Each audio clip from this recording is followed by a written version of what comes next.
Bonjour à tous, bienvenue sur Smart Economy. Aujourd'hui, nous allons jeter la lumière sur les investissements étrangers en Turquie. Il y a beaucoup de sociétés étrangères qui s'établissent en Turquie, précisément à Istanbul. Mais il y a beaucoup d'erreurs et beaucoup de malentendus sur la création de la société. Pour cette raison, nous avons invité M. Mesut Çin, l'expert comptable qui donne ses services à Istanbul. Il nous dira comment ouvrir une société en Turquie et aussi nous donner quelques informations techniques. Bienvenue M. Mesut. Salut. Merci d'être avec nous. Nous savons que conformément à votre politique de travail, vous donnez vos services seulement aux investisseurs étrangers à Istanbul. Oui, c'est vrai. Tout d'abord, qu'est-ce que vous voulez dire au sujet de l'investissement en Turquie? L'investissement en Turquie est-elle une bonne idée et pourquoi la Turquie? Oui, comme vous avez dit, il y a beaucoup de sociétés étrangères qui s'implantent en Turquie.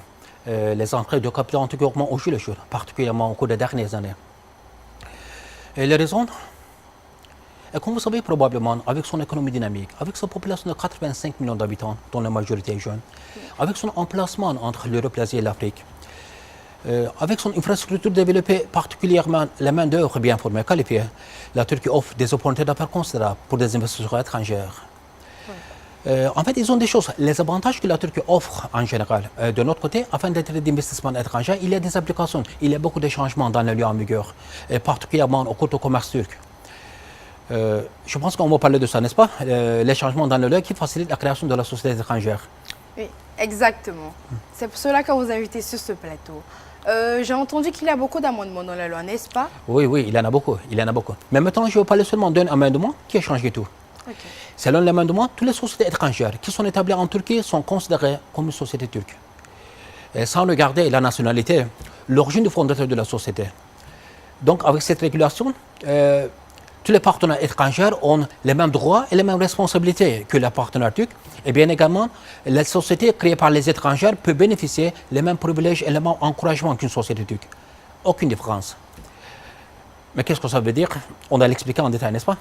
Oui, bien sûr, allez-y, s'il vous plaît. Premièrement, la procédure de la création de la société. Je dois indiquer qu'il n'y a aucune différence entre un citoyen turc et une personne étrangère dans la création de la société en Turquie. Toutes sont mêmes. Les mêmes procédures, les mêmes formalités, les mêmes papiers, les mêmes transactions, presque les mêmes dépenses. Je dis presque parce que, en fait, la création de la société par une étrangère, ça va coûter un peu plus cher, juste parce que le fondateur étranger doit faire la traduction de son passeport, et bien également, il doit avoir des traductions orales au notaire public pendant l'établissement de sa société. À propos, c'est important, je dois indiquer que tous les papiers officiels et nécessaires pour la création de la société, comme le statut, la procuration, l'établissement des signatures, des choses comme ça, doivent être rédigés et signés par le fondateur étranger au notaire public.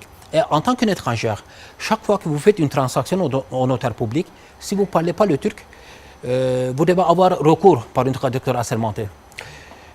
Parce que pendant l'établissement de votre société, vous allez signer des papiers qui sont totalement en turc. Donc, l'État veut s'assurer que vous êtes conscient de ce que vous faites. Hein? C'est normal, c'est logique. Oui. Donc, les partenaires étrangers vont payer les frais de traduction en autre, mais le reste est le même. C'est-à-dire que les partenaires étrangers ne vont pas payer extra paiement avant, pendant et après l'établissement de leur société. Okay. Deuxièmement, structure de partenariat de la société. En tant qu'étranger, vous pouvez ouvrir votre société sans avoir besoin d'un partenaire turc. Vous pouvez avoir 100% des actions.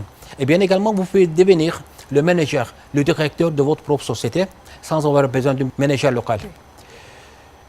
Et je dis ça parce que j'ai entendu que dans quelques pays, en tant qu'étranger, si vous voulez ouvrir votre société, par la loi, obligatoirement, ou vous devez avoir un partenaire local dans votre société, ou bien peut-être vous pouvez avoir 100% des actions, mais vous devrez employer un manager, un directeur local pour votre société. Mais en Turquie, ce n'est pas le cas. Vous pouvez avoir 100% des actions et vous pouvez devenir le manager, le directeur de votre propre société.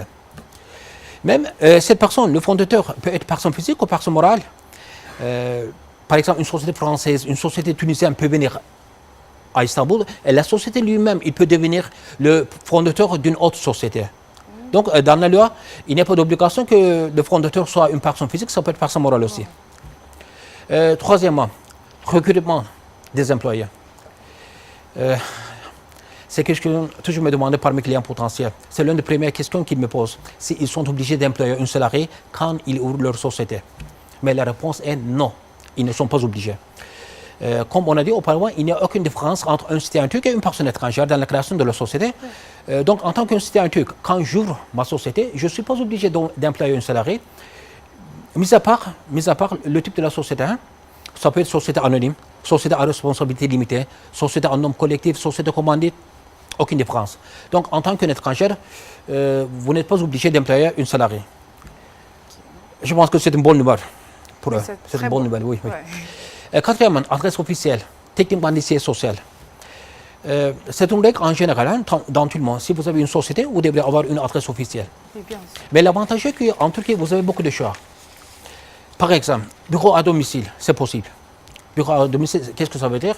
Par exemple, en tant qu'étranger, vous êtes venu à Istanbul, vous avez loué un appartement pour vous-même, pour habiter.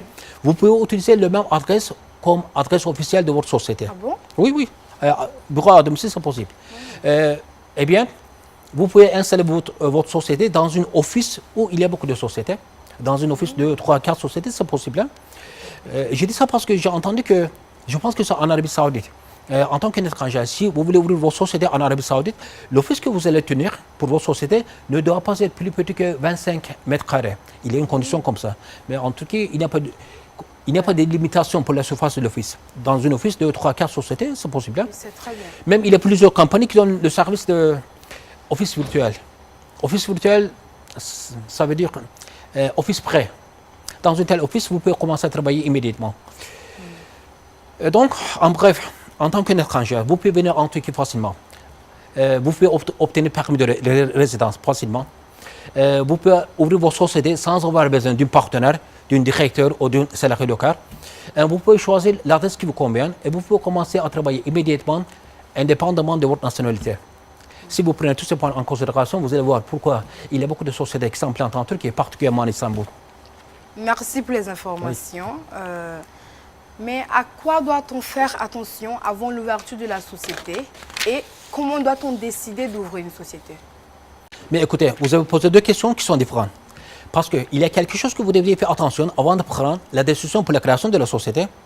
Et bien également, il y a quelque chose que vous devriez faire attention en l'établissant. Où vous allez vous installer, dans quel quartier à Istanbul, avec qui vous allez travailler, des choses comme ça. J'ai dit ça parce que, en fait, je sens le besoin de dire quelque chose sur ça. Parce que la création de la société en Turquie est devenue comme un mode pour plusieurs. Beaucoup de gens ouvrent beaucoup de sociétés. Mais malheureusement, j'ai reçu des clients que quelques mois après la création de leur société, ils disent qu'ils n'ont pas encore décidé dans quel secteur ils vont opérer. Ah bon? Oui, ils demandent mon opinion. Mais ce n'est pas moi qui décide, c'est vous qui décidez. Bien sûr. Vos ressources, vos ambitions, ce que vous savez et qui vous connaissez. Une fois que votre secteur, votre domaine de travail est clair, ensuite, vous devriez faire un petit étude de marché. Étude de marché national, étude de marché local, étude de marché régional, indépendant de votre secteur. L'étude de marché est très important. Je voudrais dire quelque chose sur ça. Parce que pendant l'étude de marché, vous allez améliorer votre connaissance dans le marché concerné. Pendant l'étude de marché, vous allez vérifier les informations que vous avez entendues avant de venir en Turquie. Bien également, pendant l'étude de marché, vous allez négocier avec vos fournisseurs potentiels, vos clients potentiels. Vous allez analyser la tendance du marché. Vous allez calculer l'argent dont vous avez besoin.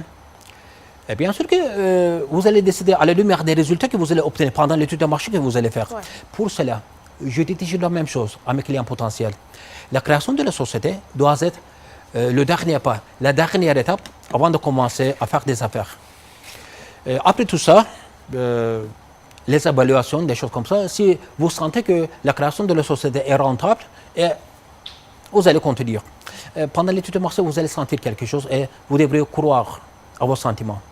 Une fois que vous décidez de créer une société pour vous-même, et après on peut parler des choses que vous devriez faire attention en établissant. Merci pour les informations.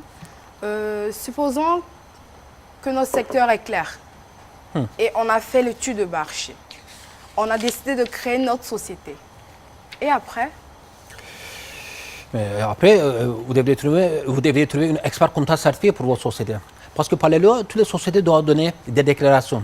Déclaration de TVA, taxe valeur ajoutée, déclaration sur les revenus. Il y a beaucoup de déclarations. Et bien également, par les lois, seulement les experts comptables certifiés qui sont autorisés de donner des déclarations. Donc, par conséquent, toutes les sociétés doivent travailler avec un expert comptable certifié. Ce sujet est important parce que je crois que les résultats de votre aventure de lancement d'une société dans un pays étranger dépendent en partie de l'expert comptable certifié que vous allez choisir pour vos sociétés. Particulièrement après l'amendement dans la loi qu'en tant qu'étranger, vous ne devez pas recruter ni le partenaire local, ni le directeur local, ni le salarié local. Donc, ça a augmenté l'importance de l'expert comptable certifié pour des entrepreneurs étrangers. Parce qu'imaginez que vous allez dans un pays où vous ne parlez pas la langue. Vous n'avez aucune idée sur la loi en vigueur. Vous ne connaissez pas bien les fournisseurs potentiels, les clients potentiels. Vous n'êtes pas familier avec le système. Moto-livraison, moto-paiement, des choses comme ça. Donc, tout sont fileux. Bien sûr que dans une telle situation, vous avez besoin d'une personne qui va vous aider, qui va vous orienter, qui va vous montrer le chemin. Cette tâche est parfaitement convient à l'expert comptable certifié. Vous savez quoi, chaque fois que je parle de l'importance de l'expert comptable certifié, ça me souvient une bonne expression dans le football. Peut-être vous avez entendu. Dans le football, on dit qu'un bon gardien vaut la moitié de l'équipe. Oui, j'ai entendu. Oui. Cela veut dire que si vous avez un bon gardien dans votre équipe, vous n'allez pas perdre le match facilement. Oui. Je pense que la même chose est valable dans des efforts. Si vous avez une bonne expert comptable certifié dans votre société, vous n'allez pas perdre de l'argent facilement. Parce que c'est votre comptable certifié qui va vous montrer le chemin. Il va vous aider, il va vous expliquer le côté commerce turc, le côté taxe turc. Il va s'occuper avec des organismes gouvernementaux, Bureau des impôts, la Chambre de commerce d'Istanbul, par exemple. Oui. C'est lui qui va rédiger ou vérifier des accords. Quand vous avez un contrat d'achat avec vos fournisseurs, quand vous avez un contrat de vente avec vos clients, c'est lui qui va faire la procédure de manière rapide et fiable. Supposons que vous avez trouvé un bon expert comptable certifié, un compétent. Oui. Après, vous devrez avoir une réunion avec lui pour la rédaction du statut de votre société. Le statut, comme vous savez probablement, c'est un papier juridique qui contient certaines informations principales pour les sociétés, oui, comme le nom, l'adresse, les partenaires, les gestionnaires et le capital de la société. Et vous allez parler avec lui et il va s'occuper de la rédaction. J'ai une question venant de nos téléspectateurs. Alors, ils nous demandent c'est quoi les frais fixes mensuels après la création de la société? Oui, mes clients potentiels me demandent cette question fréquemment. Dans le souci de ne pas perdre l'argent si les choses ne vont pas bien ou s'ils commencent à travailler en retard. Et je comprends ça, je comprends. Oui, c'est important. Oui, d'accord, on va vérifier ensemble. Vous devriez faire quoi, par exemple? Vous devriez payer le loyer, n'est-ce pas, premièrement. Et il y a 20% taxes, 20% des impôts de loyer. Et après, vous devriez faire le paiement pour l'expert comptable certifié, parce que c'est lui qui va donner des déclarations, comme on a dit auparavant. Et après, ils ont des choses comme ça. Et ce sont des frais fixes que le partenaire de la société est obligé de payer mensuellement. Merci, M. Messoud. Nous sommes à la fin de notre programme. Est-ce que vous avez quelque chose à ajouter? Oui. Comme un dernier mot, je peux dire qu'il y a une croyance. Certains croient que si vous êtes entrepreneur, vous êtes courageux. D'accord. Mais je crois que si vous faites investissement dans un pays étranger, vous avez besoin de quelque chose de plus que courage. Ouais. Parce que dans un pays étranger, la chose la plus importante est l'information et les personnes avec qui vous travaillez. Comme je dis auparavant, si vous êtes conscient de ce que vous faites, si votre objectif est évident, je suis sûr que vous allez trouver une bonne place pour vous-même dans un marché où il y a beaucoup de gens et beaucoup de sociétés de différentes cultures, mais il n'y a pas de discrimination. Et la langue commune est le commerce. Je voudrais dire ça. Merci pour m'inviter. Merci encore pour les informations. Merci. Et merci à nos téléspectateurs d'avoir été avec nous. À bientôt.